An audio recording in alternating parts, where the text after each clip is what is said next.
જિલ્લા પંચાયતની ચૂંટણી ખૂબ મહત્વની ચૂંટણી છે. સામાન્ય લોકોને ખ્યાલ જ નથી કે તાલુકા અને જિલ્લા પંચાયતની ચૂંટણીનું શું મહત્વ છે. કેન્દ્ર સરકાર કે રાજ્ય સરકાર કે ધારાસભ્ય કે સાંસદ સભ્ય કોઈ પણ વ્યક્તિની ગ્રાન્ટ આવે, એ ગ્રાન્ટ ફરીને વાયા તાલુકા પંચાયત જ ગામમાં આવતી હોય છે. ગુજરાતના દરેક તાલુકાને, ધ્યાનથી સાંભળજો, બહુ મહત્વની વાત છે.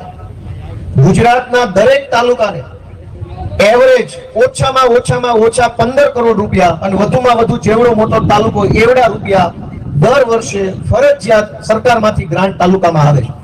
તમે ગમીને મત દો, કોઈ પણ પાર્ટીને મત દો કે કોઈને મત ન દો, ઓછામાં ઓછા નાખી દેતા 15 કરોડ ને વધુમાં વધુ 35-40 કરોડ રૂપિયા સરકારની ગ્રાન્ટ તાલુકા પંચાયતમાં ડાયરેક્ટ આવે, સીધે રૂપિયા તાલુકા પંચાયતમાં આવે.